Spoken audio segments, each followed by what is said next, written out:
Bonjour à toutes et à tous et bienvenue sur ce live talk de l'IPI, donc l'IPI, l'école informatique du groupe IGS. Aujourd'hui, on a choisi de donner la parole aux femmes pour parler de numérique et d'informatique.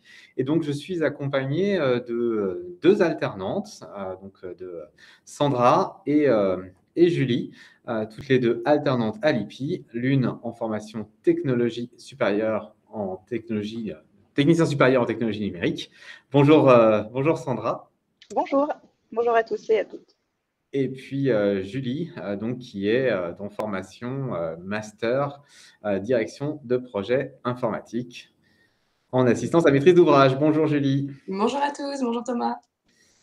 Alors, ce qu'on vous propose, c'est déjà que chacune présente leur parcours. Et on va donc commencer avec Sandra. Sandra, si tu peux nous expliquer un petit peu ton chemin qui t'a mené jusqu'à l'informatique et jusqu'à l'IPI. Oui, bien sûr. Alors, bonsoir. Donc, j'ai 36 ans, je suis en reconversion professionnelle actuellement. Donc, moi, j'ai commencé par passer mon bac, tout simplement, donc il y a quelques années de ça maintenant. À la suite de quoi, je me suis dirigée vers un CAP et un brevet professionnel de coiffure. Donc, pour le coup, un métier plutôt typiquement féminin. Après quelques années dans ce domaine, je suis retournée vers mon premier cœur de métier qui était le tertiaire, donc dans l'assistanat, le secrétariat. Et au fur et à mesure de mes expériences professionnelles, j'ai eu la chance de pouvoir développer mon appétence pour l'informatique et le mettre en pratique en faisant du support de niveau 0, d'être un petit peu le relais parfois des équipes support informatique. Et je me suis vite rendu compte que c'était là où j'étais le plus à l'aise et que c'était là que j'étais le plus épanouie. Donc, il y a 2 ans, j'ai choisi d'arrêter l'emploi dans lequel j'étais et de me réorienter vers l'informatique. Et j'ai fait le choix de l'alternance tout naturellement parce que ça faisait déjà quelques années que j'étais dans le monde du travail. Donc, j'ai pas hésité une seconde. Et là, j'arrive au terme de mes 2 années d'alternance avec la préparation du diplôme pour dans un petit peu plus d'1 mois. Merci pour cette présentation de parcours, un grand écart, hein, puisque aller du monde de la coiffure au monde des systèmes, des serveurs, des réseaux, avec une formation qui est somme toute très technique, mais avec quand même pas mal de contacts humains. Ça montre aussi que les parcours ne sont pas forcément linéaires, hein. Parfois, on se fait un préjugé en se disant il faut forcément faire une terminale à dominante scientifique, j'allais dire une terminale S, mais avec les nouvelles options du bac, c'est plus tout à fait d'actualité. Mais non, en fait, l'informatique, c'est ouvert à des profils en initial, mais aussi à des profils en reconversion et notamment des personnes qui viennent d'un monde assez différent. Tu as parlé d'une appétence pour l'informatique et c'est vrai que c'est la chose peut-être la plus importante, hein, d'avoir envie. Après, il ne faut pas se mettre de barrières. On peut toujours découvrir et être très bon, même sur ces métiers qui sont quand même assez pointus techniquement. Julie, tu es avec nous sur une autre formation, un autre parcours. Est-ce que, à ton tour, tu peux te présenter et nous dire ce qui t'a amené petit à petit dans le monde de la formation en informatique et dans le monde de l'informatique en général? Je dirais que j'ai un parcours assez similaire à celui de Sandra, parce que je suis également en reconversion professionnelle. Pour ma part, j'ai aussi commencé dans un milieu très féminin.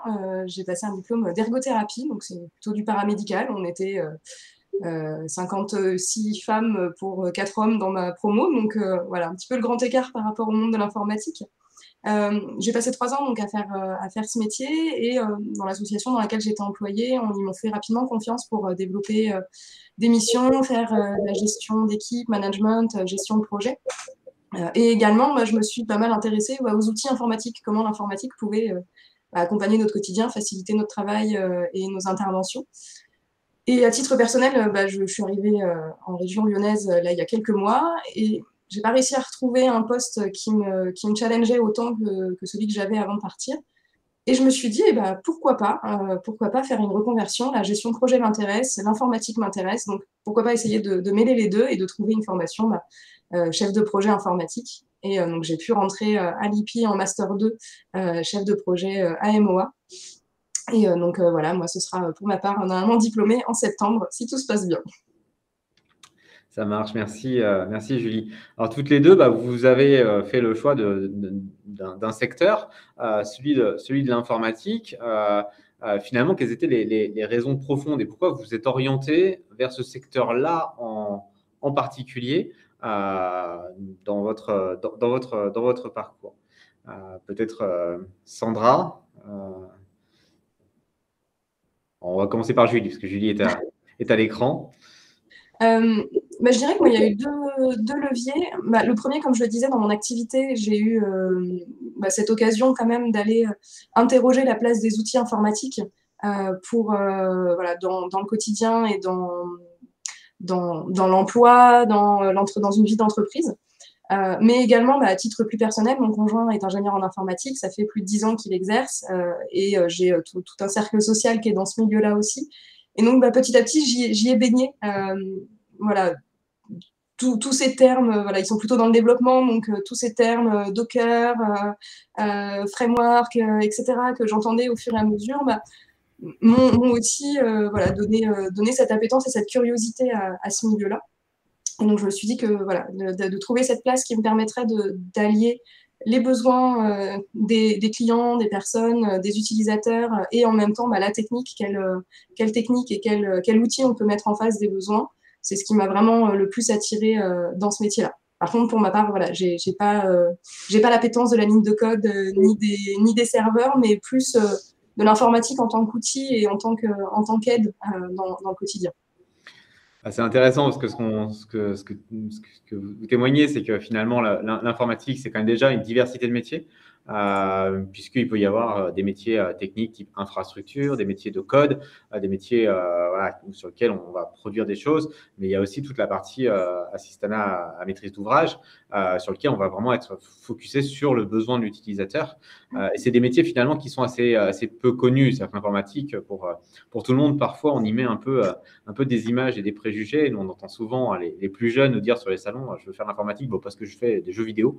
Sauf qu'il y a un monde entre le monde du jeu vidéo et le monde de l'informatique, et c'est des métiers qui méritent d'être découverts, d'autant qu'il y a énormément d'emplois dans ces métiers. Sandra, est-ce qu'à ton tour, tu veux nous dire finalement, dans tous ces métiers, qu'est-ce qui t'a attiré dans l'informatique et pourquoi ce secteur-là dans ton projet de reconversion? Oui, bien sûr. Vous m'avez retrouvé, je crois. Oui. Voilà, ça fait partie des raisons en fait qui m'ont poussé à vraiment aller au fond des choses pour l'informatique. C'est justement de tous ces petits ennuis techniques, comme disait Julie, c'est le fait au quotidien de voir que les outils qu'on utilise ne fonctionnent pas tout seuls, donc et le fait de faire de l'aide, donc de l'assistanat. Donc c'était déjà mon cœur de métier avant ça, de faire de l'assistanat, le contact client, donc ça que j'ai vraiment pu découvrir avec la coiffure, mais aussi et surtout, je crois, c'était de comprendre comment les choses fonctionnent. Donc moi, je suis d'une nature assez curieuse et j'aime bien comprendre comment les choses fonctionnent et comment, quelque part, comment ça peut aussi ne plus fonctionner, pourquoi, et comment résoudre les problèmes. Donc, j'ai été amenée à le faire dans une de mes précédentes expériences professionnelles. J'étais tout simplement standardiste hôtesse d'accueil. Donc, on se dit, effectivement, l'informatique, je ne touchais pas plus que ça. Mais au final, j'avais un contact direct avec les personnes qui appelaient le support. Et quand le support informatique était débordé et que c'était du niveau 0, entre guillemets, j'ai pris sur moi, j'ai pris l'initiative au fur et à mesure de comprendre comment fonctionnaient leurs outils aux clients et de les dépanner. Et c'est là où je me suis rendu compte qu'effectivement, c'était un métier dans lequel j'avais vraiment envie d'aller parce que c'est très enrichissant et qu'en plus, la technologie avance très vite. Donc, en plus, on ne peut pas s'ennuyer, on en apprend tous les jours. On découvre des nouvelles technologies tous les jours. Et moi, j'aime pas m'ennuyer dans mon travail. C'est quelque chose, j'aime bien être challengée, j'aime bien travailler tout le temps, apprendre beaucoup de choses. Donc, naturellement, l'informatique, pour moi, c'est un des domaines les plus porteurs là-dessus. Le sens du client, ça c'est un élément qu'on retrouve effectivement beaucoup et c'est peut-être pas le premier qu'on donnerait si on devait parler de l'informatique en ne le connaissant pas. Mais alors quand on est dedans, c'est vrai qu'on se rend compte que finalement on travaille toujours pour autrui, pour le dépanner quand il a un problème, comme tu l'as évoqué, pour lui offrir des nouvelles solutions qui permettent de mieux travailler, d'être plus efficace, de soulager finalement son quotidien. C'est ça toutes les dimensions et les rôles premiers des informaticiens. Donc c'est des métiers effectivement énormément de contact. C'est des métiers effectivement qui changent tout le temps. Ça c'est quand même assez génial quand on est curieux de pouvoir avoir un environnement technique qui change finalement chaque année, voire même parfois plusieurs fois par an. Justement, cet environnement, et vous êtes toutes les deux en alternance, vous êtes toutes les deux en environnement en entreprise. Est-ce que vous pourriez nous dire quelques mots sur votre environnement en entreprise? Alors, commençons peut-être par Sandra. Oui, alors effectivement, j'ai la chance d'être dans un environnement dans la société où je travaille où on est beaucoup de filles. C'est très féminin, notamment au support. Donc on était, il y a encore quelques mois, on était quatre filles pour un garçon. Au support technique, donc, ce qui est quand même une proportion qui n'est pas représentative souvent, mais qui amène de plus en plus souvent à se développer. Et je vois aussi au niveau de notre service développement, où on a énormément de femmes, la nouvelle personne qui vient de prendre la responsabilité de ce service est une femme. Notre service digital est chapeauté par une femme. Donc c'est vrai qu'au niveau de l'environnement d'entreprise, moi je suis dans une société où on a vraiment mis de côté le côté justement qui pouvait être un petit peu sectaire avant sur l'informatique, c'est fait pour les hommes. Et on est, moi j'ai la chance de travailler avec beaucoup de femmes autour de moi. Et c'est c'est plutôt encourageant, je trouve. Merci, merci Sandra. Julie, du coup, la même question sur l'environnement en entreprise. Dans quel environnement tu évolues et quel constat tu peux faire? Je partage aussi le constat de Sandra. Moi, je suis en alternance chez Devoteam, qui est une grosse ESN spécialisée dans le cloud, donc avec énormément de consultants. On intervient auprès de nos clients. Et déjà, juste au sein déjà de Devoteam, on est beaucoup de femmes. Alors, majoritairement dans la branche projet, gestion de projet, il y a une forte dominance de présence féminine, mais même sur les métiers les plus techniques, on voit aussi des femmes ingénieures, développeuses, on en voit de plus en plus. Et c'est le cas aussi chez le client chez lequel je suis aujourd'hui. On est une équipe de 4 et on est 4 femmes. Donc on a notre responsable qui est un homme, mais nous on est 4 femmes, donc des profils tant techniques que fonctionnels, gestion de projet, développeurs, analystes. On voit vraiment de plus en plus de profils féminins et c'est plutôt parce que comme le dit Sandra, c'est plutôt rassurant et c'est plutôt une bonne chose parce qu'on a encore cette idée d'il y a quelques années. Effectivement, les promos, toutes les promos informatiques ressortaient quand même majoritairement avec des hommes et on en voit de plus en plus, même nous dans nos promos. Je ne sais pas Sandra, mais nous on est quand même 4-5 femmes sur un groupe de 20, ce qui commence déjà à faire une proportion de plus en plus importante. Et justement, est-ce que vous avez vu une évolution depuis le début un peu de votre carrière ou de vos études dans l'informatique? Pour ma part, là, je suis dans le monde de l'informatique depuis 6 mois, donc je n'ai pas forcément, moi, ressenti cette évolution. Par contre, mon conjoint, comme je disais, est diplômé depuis 10 ans, et il y a 10 ans, je crois que sur leur promo de 80, il y avait 2 femmes, et c'était effectivement moins courant de voir des femmes, surtout sur les parties les plus techniques. On voyait quand même encore des business analysts, des chefs de projet, mais sur les vraiment parties techniques, les développeurs, les techniciens, on voyait peu de femmes, donc même si moi, je n'ai pas vécu cette différence-là, je la vois à travers le prisme des personnes que je connais dans le milieu depuis plus longtemps. Et Sandra, du coup, de ton regard, et puis pour ceux qui nous regardent, n'hésitez pas, hein, si vous avez des questions ou des remarques, à réagir par le chat. C'est vrai que moi, je vois une évolution, ne serait-ce que dans la société où je travaille. En fait, j'y étais déjà avant ma reconversion. J'ai choisi de faire ma reconversion dans l'entreprise dans laquelle je travaillais avant. Et le service informatique, donc je le côtoyais forcément, mais d'un point de vue utilisateur. Et on avait juste ma collègue Myriam qui était toute seule au milieu de tous ces hommes. Et depuis que je suis arrivée, donc ça fait quand même 2 ans que je suis dans le service, plus le temps passe et plus on se féminise, entre guillemets. Et d'un point de vue études, j'ai aussi remarqué, parce que je participe beaucoup aux journées portes ouvertes de l'IPI, et je me rends compte que le public qui se présente aux journées portes ouvertes tend à se féminiser aussi de plus en plus. J'ai la chance de rencontrer de plus en plus de femmes qui viennent se renseigner sur les métiers de l'informatique. Alors c'est vrai que c'est chouette de voir que ces métiers se féminisent. On va se le dire, il y a encore quand même un peu un chemin à parcourir, hein, parce que si on a de plus en plus de femmes, de jeunes femmes ou de femmes qui sont en reconversion, qui s'intéressent au monde de l'informatique, il y en a encore quelques-unes qui ont quand même des freins, on le sent, à faire le pas. C'est-à-dire qu'on les voit, comme tu disais Sandra, en journée porte ouverte, mais quand on regarde celles qui candidatent et celles qui s'inscrivent, bon, on a encore des taux de femmes qui, certes, s'améliorent, mais sont encore loin de la mixité parfaite.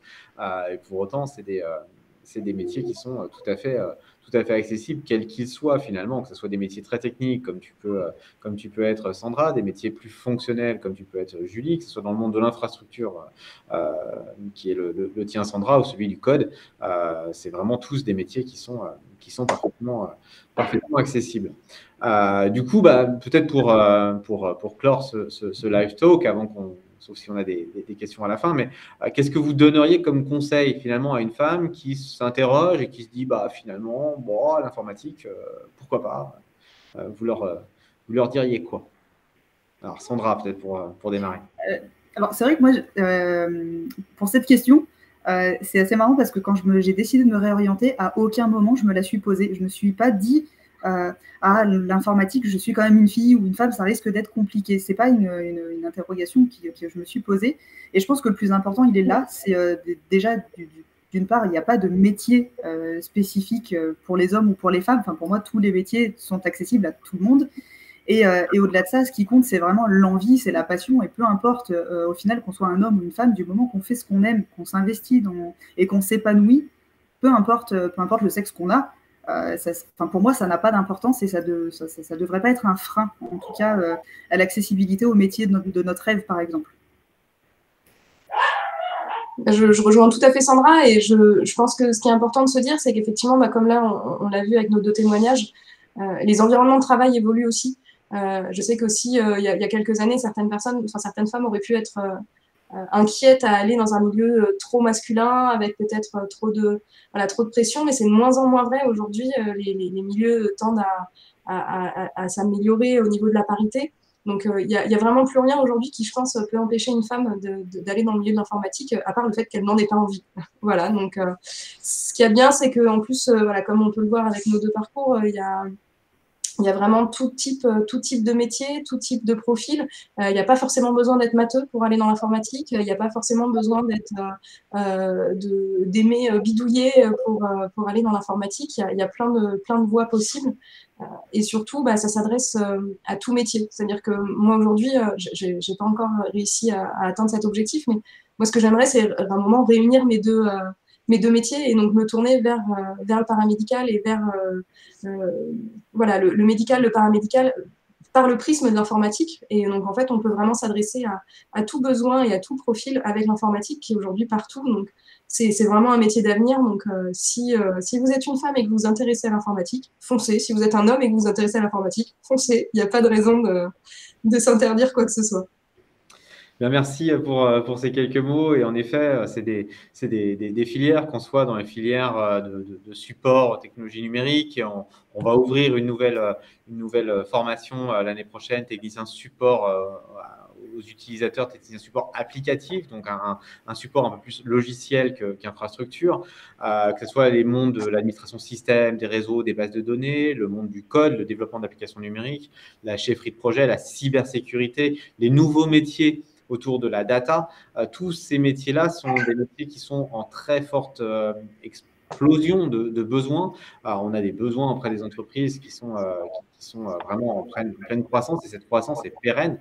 Donc, c'est des métiers dans lesquels il y a de l'emploi, dans lesquels métiers il y a de la diversité, il y a des super challenges. La France doit se doter de talents numériques pour relever les défis économiques de demain. Donc, c'est des métiers passionnants. Foncez, et effectivement, je resterai sur ces mots, que vous soyez un homme, que vous soyez une femme, ne mettez aucun préjugé. J'espère qu'on a cassé quelques-uns à l'appel ce soir. En tout cas, c'était notre objectif. Rejoignez les centres de formation. Rien n'est inaccessible et c'est des super voies de carrière qui sont devant vous. Il me reste à vous remercier. Merci Sandra, merci Julie. On sait que votre quotidien entre la formation, l'entreprise, un petit peu de vie personnelle aussi, qu'on essaie de caler, c'est compliqué quand on est en alternance. Alors un grand merci d'avoir donné un petit peu de temps pour ce live talk ce soir. Merci à l'équipe Hippie aussi en backstage qui gère l'outil de diffusion de stream. Et puis à vous, merci de nous avoir écoutés. On est à votre disposition pour répondre à vos différentes questions et surtout pour faire de votre projet, vous accompagner dans votre projet de formation, en espérant que ces quelques éclairages qu'on vous a donnés vous auront donné envie de rejoindre ce monde passionnant de l'informatique. Merci à toutes et à tous. Bonne soirée, à bientôt. Merci, bonne soirée. Merci, bonne soirée à tout le monde.